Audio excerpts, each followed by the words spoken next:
have learned through the years of doing ministry work that many individuals who struggle with transgenderism actually struggle, obviously, with their identity, with their true identity. Many times this is caused by their false perception of who they are, rejection, whether that rejection has been caused by somebody else, perhaps a parent, a father, when it comes to a male that struggles with this, or their own perception of that relationship with their father. When it all started for me, I was about 4 years old.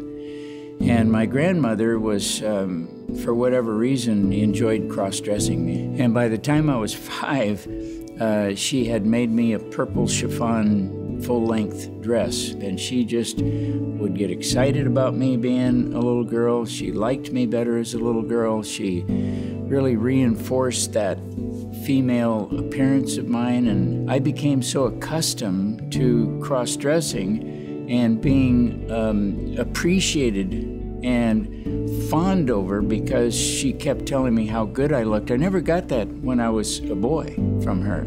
It was only when I was a girl. So, you know, I'm sure that I enjoyed getting the affirmation. And so after 2 years, I decided to take the dress home, knowing that when I had the opportunity and the house was clear, then I could put that dress on and maybe get those same feelings back that Grandma would make me feel. I viewed my dad, you know, he emotionally was abusive to my mom as well as verbally. I watched my mom crumble underneath that. My little mind came to the conclusions that women are hated, women are vulnerable, and women are weak.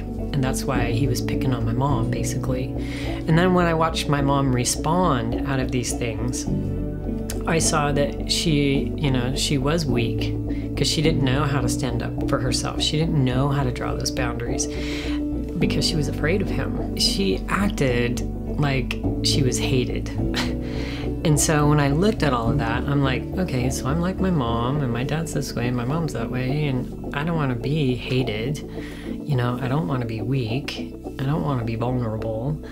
So what else do I have but to become a man? When I was 7, my little brother was born, and he was celebrated tremendously, you know, and whatever affection I had from my dad was now all turned to my little brother. So there was another lie that crept in there that I could be replaced. Boys are celebrated, women are replaced. And so that really affirmed, in order to get that affection, I had to be a boy. I realized that I was different at the age of 5 because I didn't like the typical things that little boys liked. The kids in the neighborhood, they beat me up and I couldn't play with them. The little girls, they always was attracted to me, and they were always drawn to me. And when these little guys would beat me up and stuff, they would say, don't beat him up, don't do that. And then I found myself hanging more with the girls, and from that point on in my life, I figured that girls were better than boys at that time. And this is maybe what I was supposed to be, because the girls liked me, but the boys were so mean. Well, I was raised in a Christian home since I was 10 years old. You know, my home life was something different. My father was an alcoholic. He abused my mother fiercely. He was a binge drinker. We actually left him when I was 7 years old. Him, my mom, and my sister. And she basically raised us here in Los Angeles on her own. In school, it was a very unhappy place for me because I was a very feminine kid. Being that I didn't have a male role model, I was very feminine. Hung out with the girls, didn't play with the boys. You know, as things went on, I was branded a homosexual before I knew what it was. I had to go ask the kids in the school really pretty much what meaning gay meant. Me and my sister would take baths together and everything else, and my mom, she would wash us down because everything had to be like clean, clean, clean. And I remember telling my my older sister one day that I was gonna be like her. I don't know where that came from, and she just kind of looked at me like, okay, but it just, I don't know why, just something in me. I wanted to be that way. My father wasn't present because he was a very violent man. He was very abusive to my mother, and so she decided to leave him. And my mother battles with major depression, and so she fought very hard to stay present to my brother and I. And she was the one who sort of introduced my brother and I to my father. And we really saw my father primarily through my mother's eyes and through the eyes of my grandmother. And they didn't really like him because he was so abusive and so diabolical, in the sense that he didn't own his responsibility as my father. He didn't own that he was supposed to help me in my development as a young man. And so that was an emotional injury to me like you wouldn't believe. I didn't act like a typical guy or a male kid. I acted more like the female kid. So I started associating myself with the female persuasion. So I started stealing my mom's clothes and wearing them in the closet behind their backs. And every now and then I got caught and I would get punished for it, but I kept going. And it just got worse and worse. And there's like one piece of clothing, two pieces of clothing. Next thing you know, I was full out drag, cross-dress, trying to look like a woman, not know much about makeup, because I'm just a kid, I don't know that stuff. I remember hearing people say what my mother often said is that when I was born, I was like one ugly baby. So I grew up always feeling that something was wrong with me. My father, I know, always desired having a son. When he did have a son, the son was nothing like he expected. But before having that son, guess who came along? It was me. So I was born the child that they were least wanting as far as having a girl. My father owned his own business, so I really never had that close fellowship with my dad. He was just always busy, so I really never had that one-on-one intimate relationship between a father and a son. And my mom worked all the time as well, but she was more there for us. I remembered my mom telling me at 2 years old that I was supposed to be a girl. She had already had 2 boys and she wanted a girl. When I was in my 50s, I asked her if she really said that, because that stuck with me all my life. And she said she had, because I thought it was something, maybe I made that up, you know. And she actually had said that. But she said, don't you remember I also told you that I was glad you were a boy? I said, no, I don't remember that part. My father was never there. I went to my grandparents' home, which they were Christian, and it was a safe place. And he would come and he never acknowledged me or my other brother. He never contributed financially. So I never got the father's love or acceptance. Always kind of felt I was different, a little different, because I didn't know exactly why. I didn't know how to express that, or even, I just knew something was different. I remember thinking I'm different. I'm more male-oriented, so I must be a male. The TV tells me I'm a male.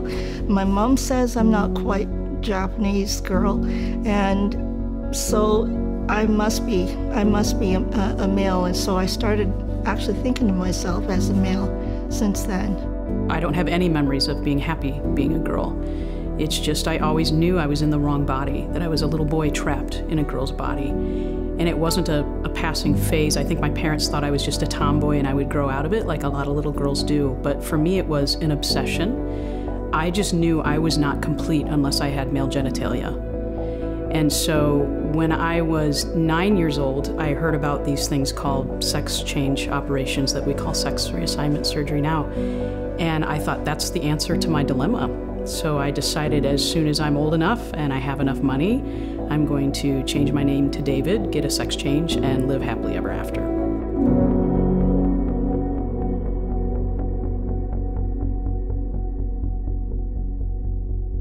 I took the dress home so I could at least feel the feelings myself that I would get when I put them on. Even though I didn't have Grandma speaking to me, I could hear her voice, I think, speaking to me. So it was very powerful. We were having dinner one night, and Mom says, so what's with the dress that you have in the drawer? And boy, I started breaking out in a sweat. And I said, well, Grandma made it for me. And so then this big explanation about what had happened. And then my dad, you could almost see him begin to glow like a Roman candle, because he was a part-time police officer, an industrial goods salesman, not exactly a wimpy guy. He was a judo expert and all that stuff. So he was, to say the least, not too excited about what he just heard. From that point on, I wasn't allowed to go to Grandma's, and Grandma felt she was very angry with me because I outed the lie, right? Or not the lie, but I outed what was supposed to be a secret. And then I felt responsible for everything going wrong between my parents, my grandmother, and me. So now you see the dynamic. This is where I felt things were not going right. When I was 11, I have an older half-brother, and he began to molest me. And even though I felt that it was wrong, you know, I had that lie in there, women are weak and women are vulnerable. I grew up in this really unhealthy atmosphere. You know, all those things that, yeah, it would be better to be a boy. People are recognizing that I'm already cute as a boy, so I might as well be that. And being a woman isn't really a great option. My dad's adopted brother, who was only a teenager, one time at a family thing, decided that I was fair game, and he began to take me off behind the garage, and he began to molest me. So now I've got Grandma, the purple dress, and I've got Uncle who decided he would molest me. I met my father at 10 years old, and my father had been incarcerated. And when he got home, the only thing I wanted was a relationship with my dad, and I knew that things was going to change because my dad was home and he could protect me from all of this and all these people, and that's not what happened. I would go to these places where my dad lived, and it was always with another woman. It was always with some strange woman I've never met before, and he would wait till she go to sleep at night, and he would come in my room and he would have full-on sex with me. And he would say things to me that made me feel like I was a woman. As we grew up and girls started developing, I started wearing makeup too. I soon found out that I got a lot of attention doing that.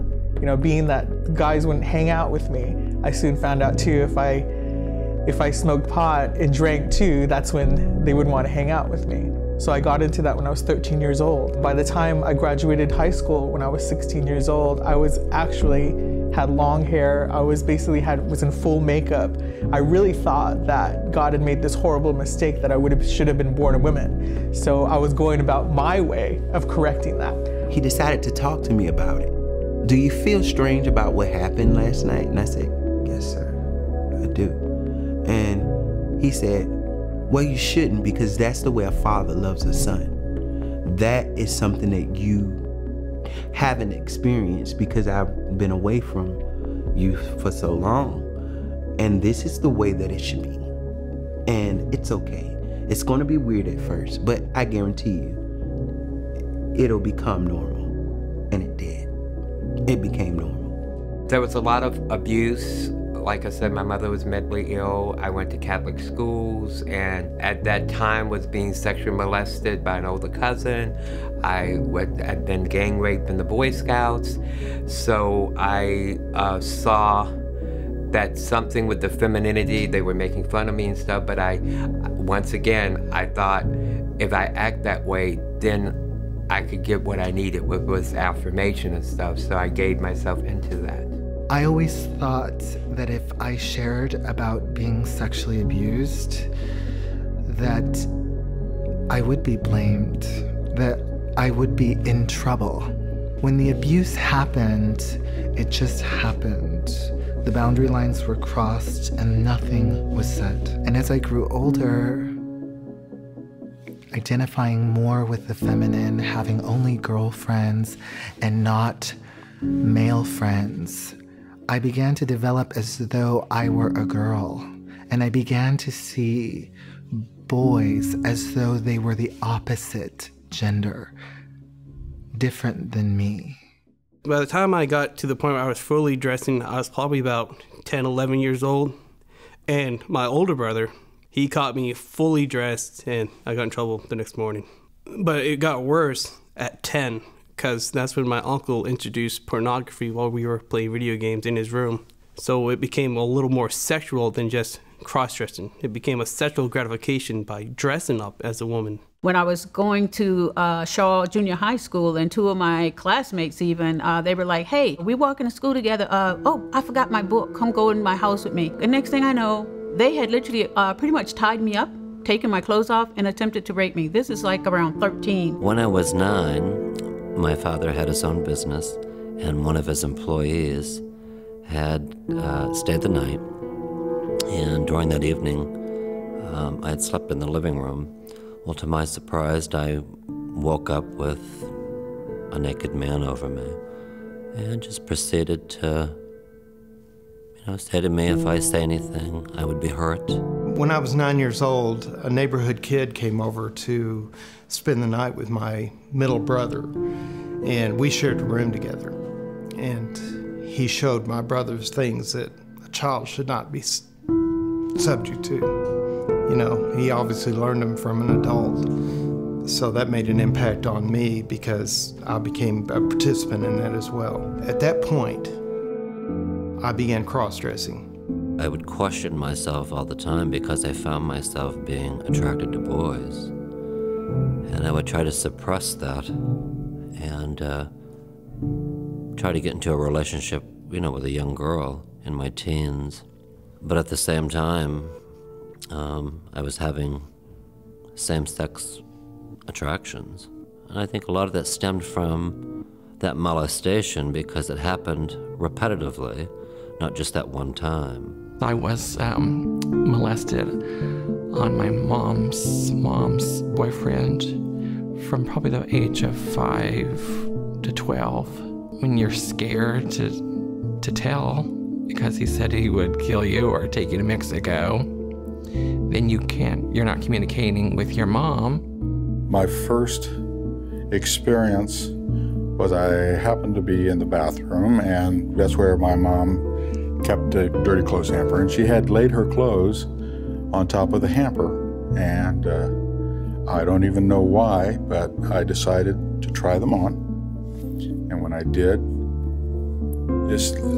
I just felt right. I don't know how to explain it really. It just, as I looked at myself, I just knew this was right. When I was 10 years old, I was exposed to pornography through some childhood friends, and that awakened all sorts of sexual things in me. And I found myself drawn to the male in those images, and I wanted to be the man that bonded sexually with a woman. And that was the beginning of sexual addictions that would plague my life for the next 20 plus years. There was an incident when I was about 12. I had been cross-dressing in the bathroom, and my mom, before she passed away, came to the door, and the door was locked, and she wanted in. And of course I was in her clothes, so I was scrambling to get out of her clothes. So when I opened the door, there I was naked and with lipstick all over my face. And I remember my mom doing the worst thing I could possibly imagine, and that was she called my dad in. And when my dad came and saw me there, I know this is what he thought. He thought that he could get me to not ever do that again by shaming me. And he shamed me pretty good. But what he didn't realize is that wrapped everything in a thick blanket of shame. It was just like pouring gasoline on a fire. When I was 10 years old, I was raped. And what that did to me was gave me no sense of boundaries. And even at the age of 10, I realized that a lot of things happened to me because I'm a girl. If I was a boy, I'd be more accepted, and that's the message that I kept getting. I was collecting for the newspaper back when I was 13 at this guy's house, and he says, would you like a beer? I'm 13 years old, of course I want a beer. So I had a couple of beers, and then he says, would you want to see some girly movies, And I said, yeah, and I lit up, and I thought, oh, sure, And so I'm laying in the bed and watching the movies, and he's laying beside me, and then he's starting to, put his hand on me, and the whole thing got started. Well, the session went on, and I got up and left. This went on for, about maybe 6-7 weeks, maybe a couple months. And one time after that, he says, well, now it's your turn to take care of me. And I said, I don't think so. And I took off like a jackrabbit, and I never went back. Some individuals have been molested. Some individuals as well have found that because of an experience that they've had in life, a certain trauma, that they seek out a different identity to actually leave their true identity behind. more times than not. And sometimes they've actually seen their parents become hurt by other individuals and by the pain and how they take that in that has wanted them to escape through an imagination of a sort. Other times there's obviously other mental underlying issues. You've got obsessive compulsive, personality disorder, separation anxiety. There's just so many reasons for this, but the point is the underlying issues exist. And if we aren't able as ministries, as ministers and churches to understand what the person is really dealing with and hurting, all we're allowing with sex reassignment surgery and cosmetic surgery is for them to take on a different identity on the outside, but everything's still inside. They're still hurting, and it's not going to fix the wounds of the heart and the soul.